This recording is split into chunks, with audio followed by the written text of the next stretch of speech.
This playthrough is rated M for mature. Alright, time to see what everyone's up to. Again. Greetings and salutations, viewers. While we're back here with another episode of Shadowrun Hong Kong. In the last episode, we went to DECCON, got the encryption keys for Isabel's program, so now she can remember everything that she learned about in the walled city, so we're going to have to probe her about that. But before we do that, let's talk to everyone, see if anyone has anything new.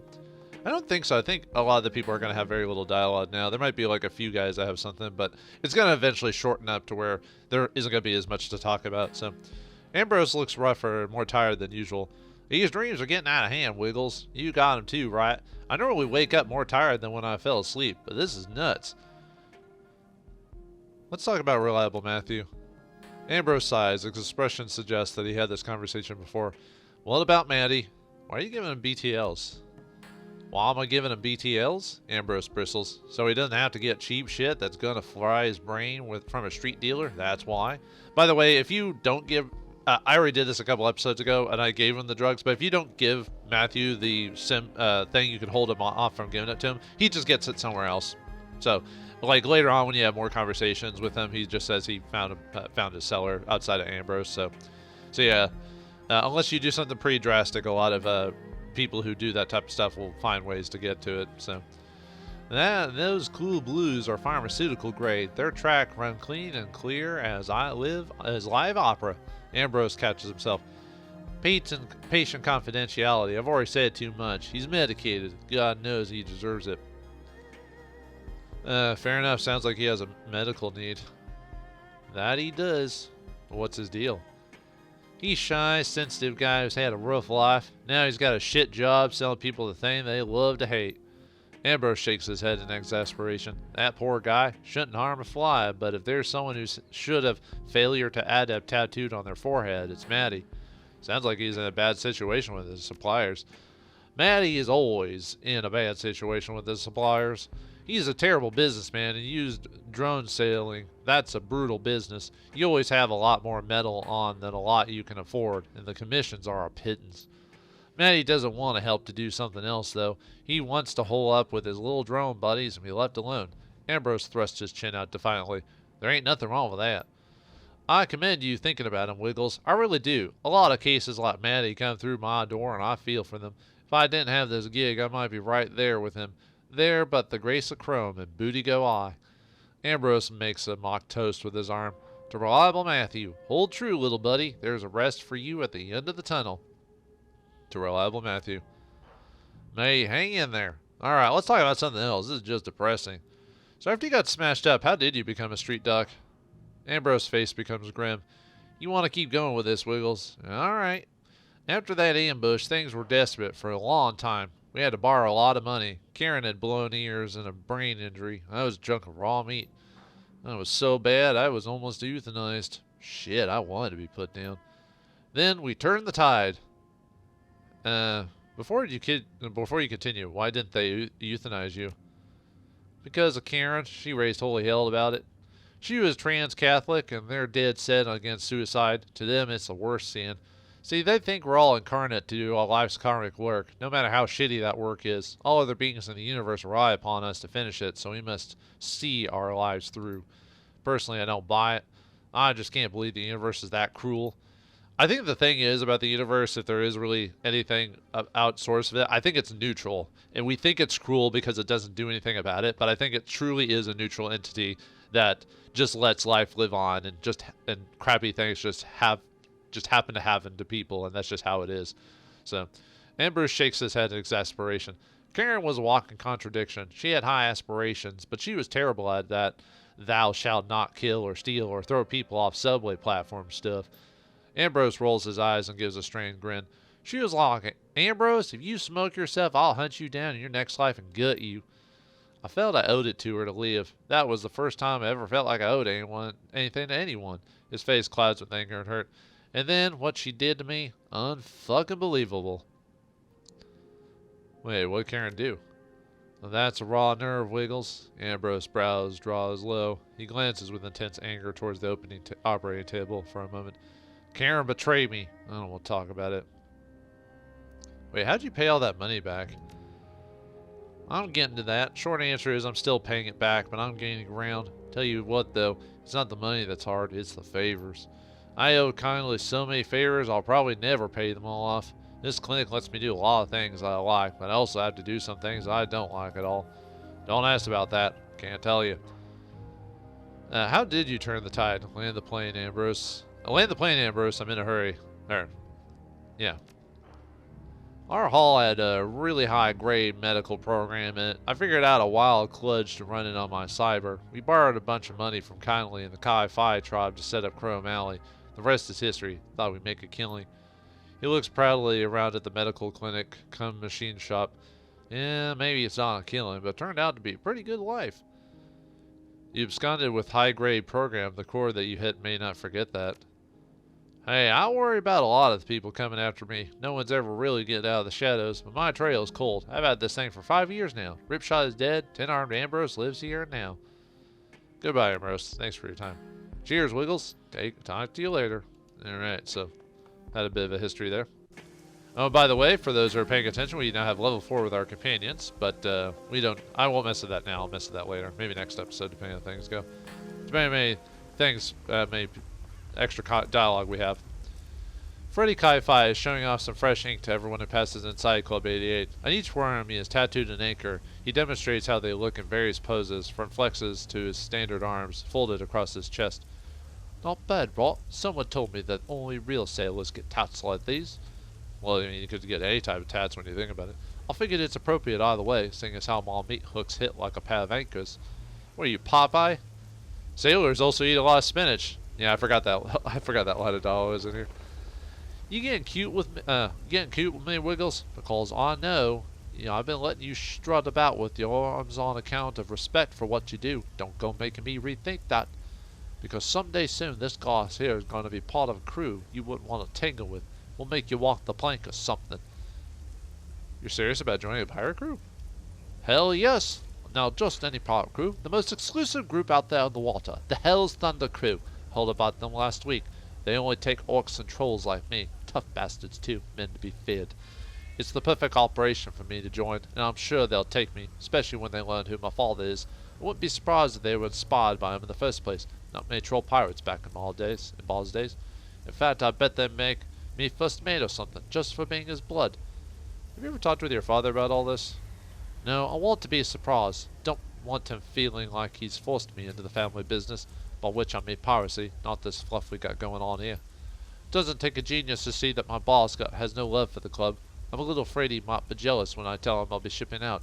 I know he misses it, the adventure, the thrills. I can picture it all. Unfurling the black sails, running up the skull and crossbones, chasing down a fleeing ship, and then swinging across to plunder her hold. Yeah, I know it's not like that. These days, it's speedboats with machine guns, climbing up rope ladders in heavy seas, and shipjacking, but hey, that's what I'm cut out for. Yeah, it's a similar with like the Somali pirates or whatever. Everyone keeps thinking it's like a Caribbean pirates, and it's like, nope, that is not how pirating is these days. I've got a heart for the sea, but I'm not afraid of hardship and hard works and fights. I don't work out just to look good, bounce drunk smugglers. I'll leave you be. Well, he's going on in his journey. Where it ends, who knows? Will he leave to go to his own thing, or will he stay behind with the folk? Who knows? The patriarch of the Chi-Fi clan seems more morose than usual. The effect is particularly pronounced because of his massive size and long granite exterior. He looks like a mountain that has collapsed under its own weight. You returned us again, Wiggles. Hey, everything alright, Henry? It's nothing. I just haven't been sleeping very well. Bad dreams? As a matter of fact, and to call them bad dreams would be putting it mildly. I don't remember much, and I'm thankful for that, but what I do remember, there was a woman's voice, possibly Ermine's, telling me I'm not wanted or needed. She urged me to leave, but whatever means necessary. I think she wanted me to kill myself. And my boys were there too, only they were young again, but they didn't talk. They just snapped at me, trying to bite me in their teeth. They had far too many teeth, rows upon rows of them like shark teeth. I don't think I've ever been so scared in my whole life. Yeah, it's those whole bad dream situation that Crafty's looking into. Is everything alright with Callum and Freddy? I don't know. Every time I try to be a father to them, I feel more like anything. But I suppose it's because they're not my little boys anymore. They're grown men now. Wish it weren't the case. they were so much easier to handle, maybe easier to love back when they were just boys, when their dreams were just silly nonsense, but all the more endearing because of it. Now, as men, their ambitions frighten me. I worry, but haven't the first clue on what to do about it. I talk to them, but I don't think Cal respects me anymore, and Freddy's in his own little world. Can you believe he's convinced I was a pirate? Henry lets out a sad laugh and just shakes his head. Did you ever have any run-ins with pirates? Back in my day, there weren't many true pirates in the waters around here. The bigger ships were too well defended, and the smaller ones were mostly not worth the effort.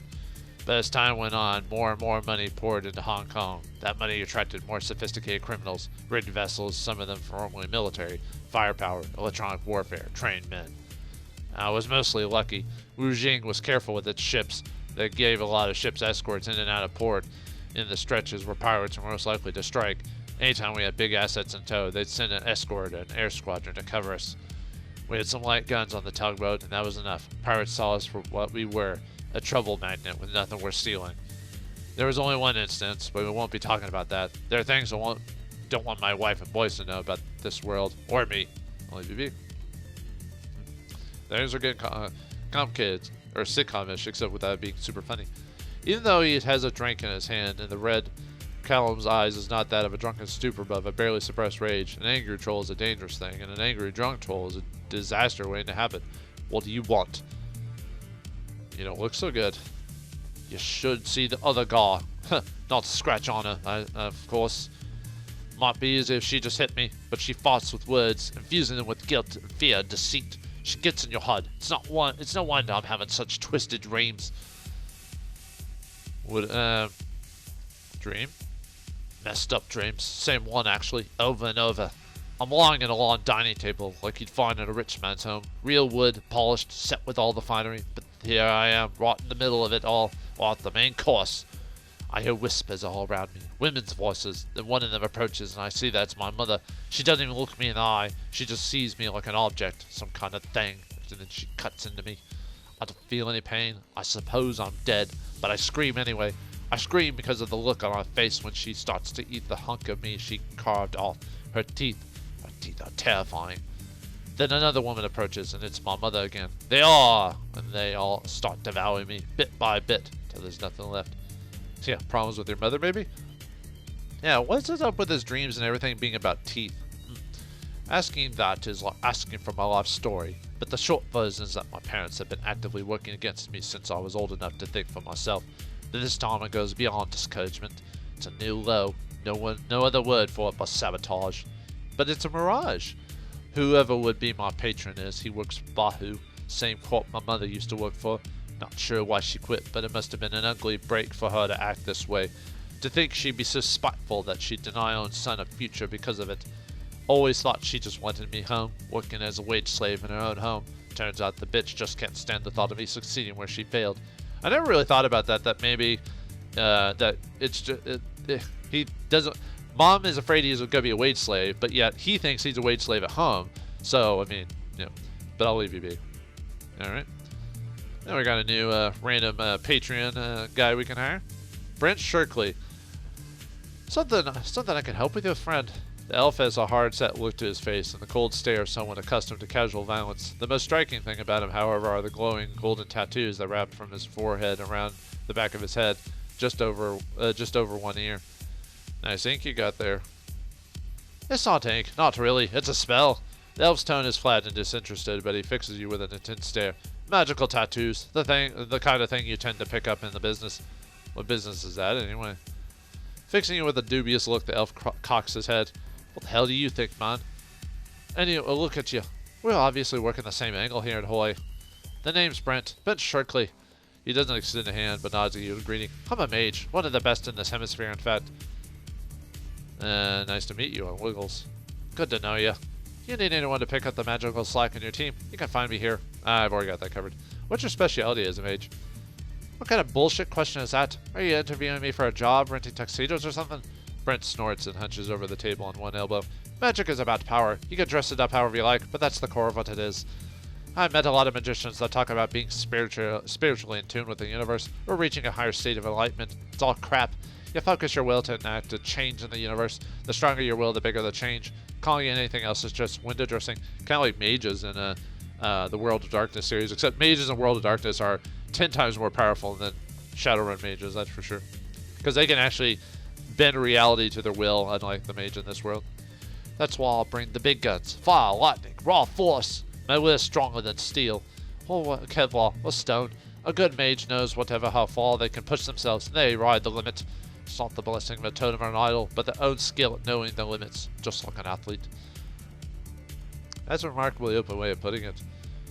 Why should I dress it up? Just because some people grasp at gods. Sure, they get totemic powers from somewhere, but totems always seem to match the shaman's pre-existing outlook and prejudices.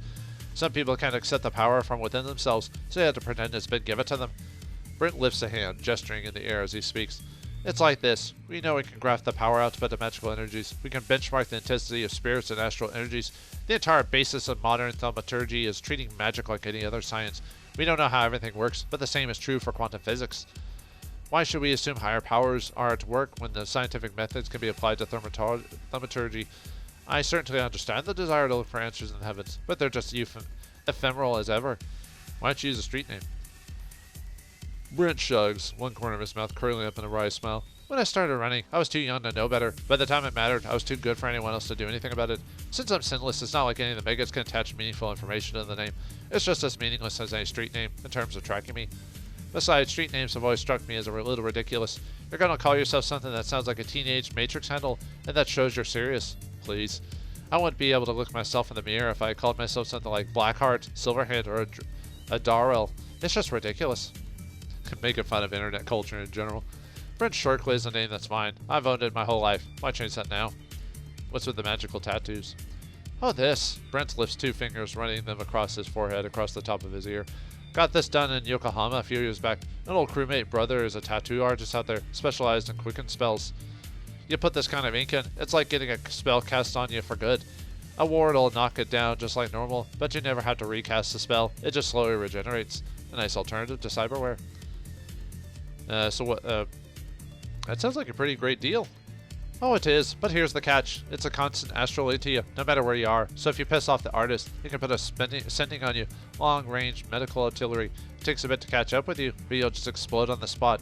That's how triads keep members from breaking their oaths. You only get this kind of work done if you really trust the artist. Talk to you later, Brent. Alright. Not Brent Spiner, just Brent. Anyway, let's talk to the mom and see how Ermine is doing. See how she's feeling about her whole family falling apart.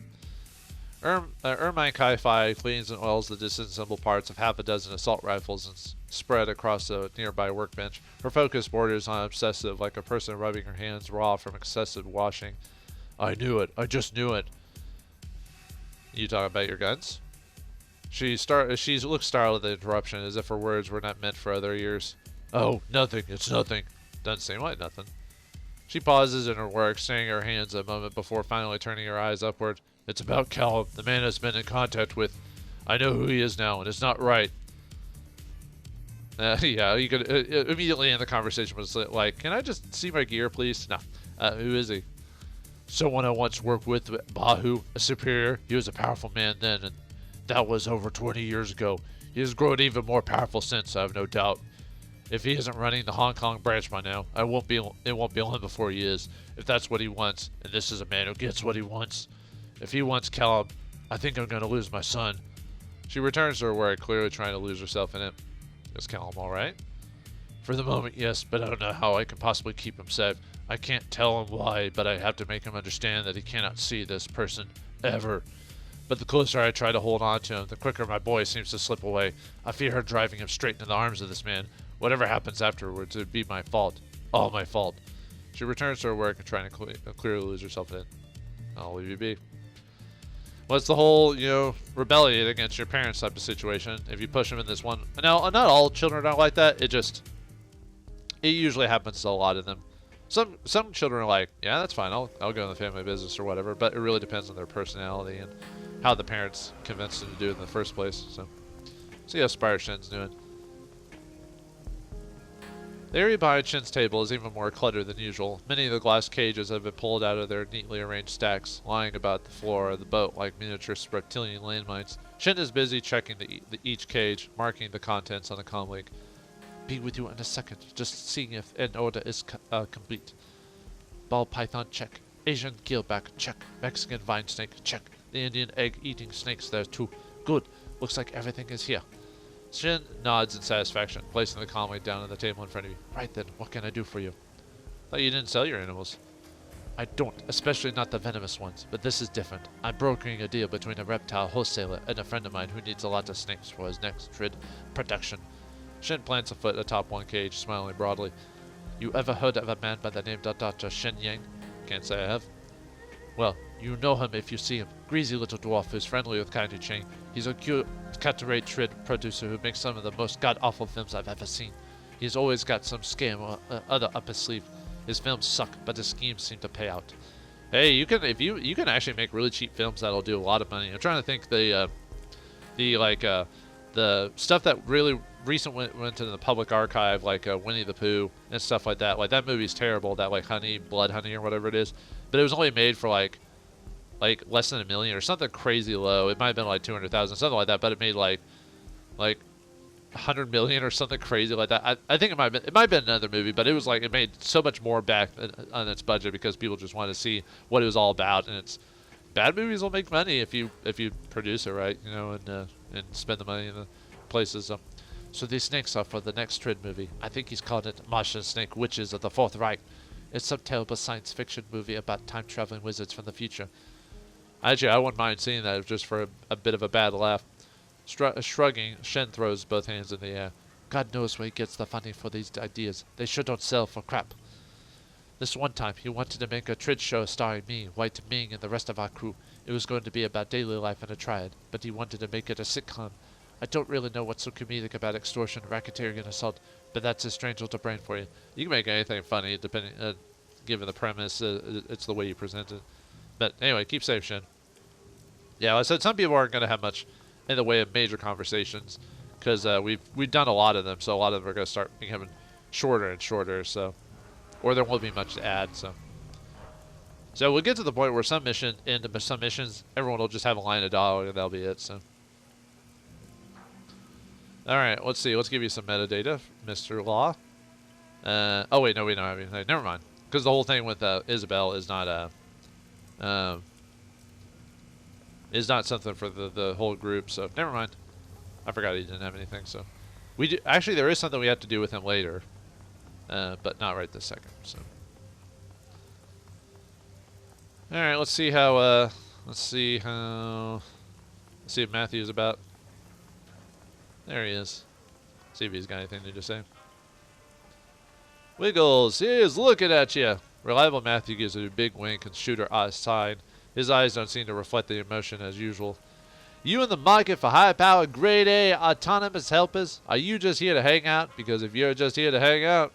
Matthew's synthetic personality seems to flicker for a moment. His expression pulses back and forth between swarmy cheer and something like shy happiness. That'd be okay by me. Let me talk more about your medicine. Matthew playfully blows the smoke of his cigarette. My medicine? I can't think of a thing to talk about except how nice it is to see you. Nothing but blue skies over here, beautiful. Be real with me, Matthew. Baby, I'm as real as the setting sun. He sighs heavily through his plastic grin. All right, beautiful, all right. Clutching his cigarette tensely between his fingers, he reaches up into his hair. With a faint click, he removes the chip.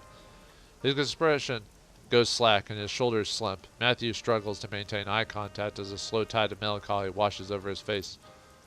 Ah, Wiggles, he says it timidly. I guess I should change his voice when he does that, but yeah. He looks around disconsolately at the drone scared deck. Here we are. Why are you doing this to yourself? Matthew mumbles a reply. You would too. He lifts his head and looks you in the eye attentively, but with a certain conviction. I know what people think. Some people like Ambrose don't look down on me, but everyone else, I just want them to leave me alone. I want to be left alone, okay? It's okay, friend, I understand. You can go back now. See. I don't blame you, brother. The world is screwed. I think you might be the sanest one among us. Thanks, Wiggles. He gives you a shy nod. There's a deep recognition in his eyes. I know what I'm doing. I'm going back now. Matthew reaches up into his hair. There's a faint click as he steps a BTL back into his data jack. His back ripples as he pulls himself upright, and his face transforms with a sudden surge of feeling. Wiggles, that was real. I mean, real beautiful. You've got some chops on you. Woo! He adjusts his tie with exaggerated gusto. You know something I think about? May I tell you? It's gonna blow your socks off. Sure, Matthew, go ahead. You're a peach, beautiful. Let's get real. Really real. Matthew takes a big viral breath. He looks around in satisfaction, hands on his hips. I'm not Matthew Shun, and I'm not cool blue jazz. I'm both. He cocks an eye at you. I think a lot of where I'm from. Some cooked up dude on a sim rig recording his feelings, mass produced in a factory, shipped out like a commodity. And those other poor guys on a slowly sinking gasoline reeking drone lot, called a merchant of a poverty by his neighbors, alone with his drones, the moldy smell of his trailer. It makes me angry, Wiggles. Angry about this heartless shit heap they call itself meta-humanity. But it also makes me proud. Proud, huh? Like a cocked up dude. Or coked up dude. Proud like a coked up dude with a mission. Reliable Matthew taps himself forcefully on the chest. I'm proud because I'm more than the sum of my parts. Whatever aimless tweaker my feelings come from, they merge with a guy who's never had a chance, and they alleviate his pain. I live a life of honor. He looks around at the looming walled city, the polluted river, the dilapidated drone yard. I'm like a knight errant, a yuksha. I'm like the swordsman of Jiao Dao. I fight for humanity. Thanks for reaching out to Matthew. Don't you worry, I'm watching out for him. Reliable Matthew nods in slow satisfaction, a wizened look on his face. As long as there's chips, I won't get tired. I'll never leave. He claps his hands together and breaks into a gigantic grin. Now let's get back to it, beautiful. You can say some stuff to him, or if you have etiquette, you can say, Jai Dao, swordsman, you're not like a Tang Dynasty warrior, Matthew. Oh, yes, I am. And this, Matthew waves around his now dead cigarello, is my frosty blade. Hail to the hero. Beautiful. Injustice, watch out. He breaks out a fresh cigarello and rips off the autolighter with a gusto.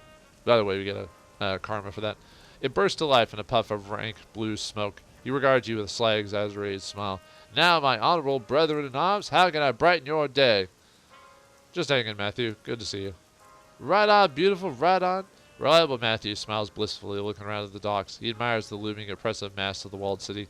Take your time. Make yourself at home. I'll be right here if you need anything. He flashes you a big smile, exaggerated and fake-looking, yet also somehow genuine. It's good having you around. All right. Oh, and we got something here we can grab. Let's grab it. Free stuff. Yoink. Anyway, we got some shamanic salve here. We'll just stash that. All right, let's see if the Go players have anything to say. Or if I repeat the dialogue from like last time. I think this might be the same again.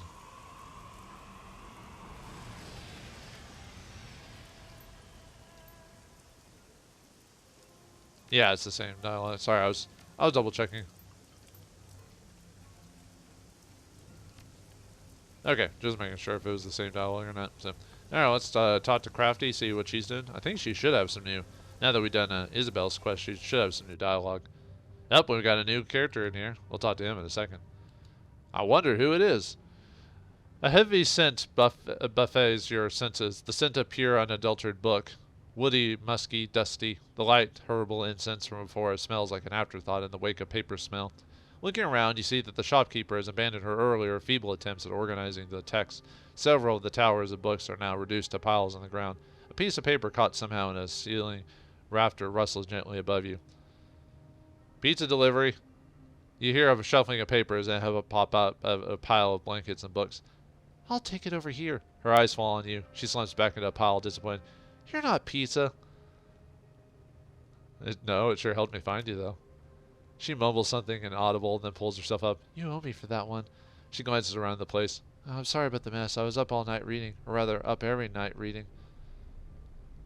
You look dog-tired. Feeling all right? Crafty lets out a single sharp laugh. I've been better, if that's what you mean. Going through these notebooks has been hard, not just because of the sheer amount of information. It's been a nostalgic ride, too. Why don't you take a break? No way. I've dug myself too deep to back out now, and I don't say that as a bad thing. I made progress. I'm proud of that. She leans on a book-covered chair. The sooner I figure out these dreams, the sooner I can rest. And trust me, Wiggles, I make up for it in spades and then in naps. If that's your plan, just remember to place yourself. You won't get anything done if you become sick. You make a good point. I appreciate the advice, but don't worry, it's not a total slog. These journals are just as exciting as they are laborious. So what's the latest, then? The latest? She walks over to the glass table and starts tossing books off of it. As she digs through them, you realize the table is not actually a table, but a glass display case full of dried medicinal ingredients. Crafty withdraws a notebook from the pile, its binding unraveling, the pages holding on for dear life. Here we go, this one's loaded. With what? Got a couple of big finds. Mom's notes are a mess, so I boiled them down to the most important information. An exorcism and the Yama Kings. Where do you want to start? Tell me about the exorcisms. She flips through the notebook and after locating the right pages, lays the book on the counter. Her index finger glides across the notes as she summarizes its contents. On one of Mom's trips into the walled city, she decided to check out an archway, an old crumbling relic that residents believed to be haunted. Mom wasn't sure about the hauntings, but upon entering the arena, she immediately felt that it was a place of concentrated ki. I know someone who's mentioned that same arch. She's from the walled city.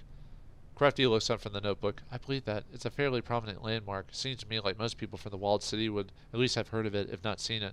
What did she say? I can boil it down to creepy. Yeah, I'd have to agree with you there. At least from what my mother wrote, it was seriously bad. Didn't mean to interrupt. Where were we? The key wasn't like your standard run-of-the-mill energy. Even for the walled city, this key was exceptionally dark, and it all seemed to gravitate towards the arch.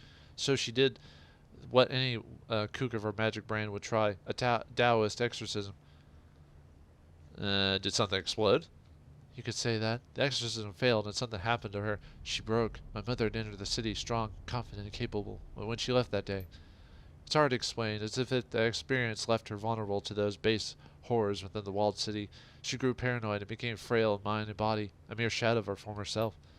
It's as if she'd witnessed something, and it changed her. She became more obsessed than ever, and that's how I remember her now, as that broken woman. I'm not sure how this fits into our investigation, but if that sort of malevolence is coursing through the walled city, it's no wonder the people who live there experience such terrible dreams. I'd like to know more about the Yama Kings. Crafty turns to a page marked with a red sticky note. She looks up at you. Tell me, how much do you know about the Yama Kings? Only what I've heard here and there. I've run across stories about them in my own research. Personally, I've only heard about the Yama Kings and fables and myths. Things to scare children to sleep, to inspire awe. As you can guess, intimate knowledge about imaginary beings is largely non-existent. And here, she taps the page, we found the demons of the walled city. Through my mother's excursions into the slums, she came to learn that its residents had their own unique Yama Kings, different from the traditional ones. The people there are segregated from the rest of Hong Kong. Over time, they came to believe that their home was possessed by local demons. Makes sense considering the place and penchant for the crimes and disasters. Interesting. What were they like? There were three that Mom knew of: Lam Vi, Fu Mei, and Quan Ya.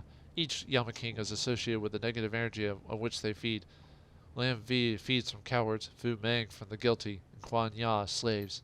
Unfortunately, my mother's handwriting declined with her sanity. She rubs her forehead in frustration.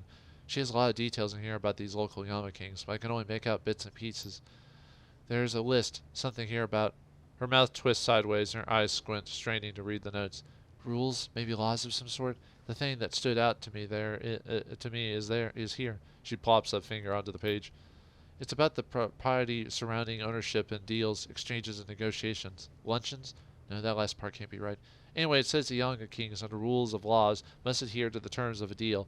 And there's something else, but... She sighs and flips the paper onto the counter. Nope, sorry, I can't read anything past that. You know, it's strange to me that Mom found these mystical beings significant enough to mention in her documents. Makes me wonder if she thought they were real, or connected to the curse that she believed in. A thump and Crafty closes the notebook. She casually tosses it back into the display case. It's not the best I had, but I think it's the step in the right direction. The Yama Kings, huh? Well, we'll get back to that later, so... No, anything else to say? Back so soon? Tell me what you need, I'll see what I can do. Think you could send me a copy of those notes? Crafty taps her finger to her nose. Already a step ahead of you. I just finished digitally transcribing the information. I'll send it your way. She looks around the book-covered shop. As soon as I find my terminal. Thanks, Crafty. You're welcome. Expect them soon. I don't think she has, if I remember correctly, I don't think she has anything new in terms of equipment. Not yet, anyway. Yeah, no, nothing new. Okay, just making sure. All right, let's get back to it. All right, let's talk to this mysterious elf over here.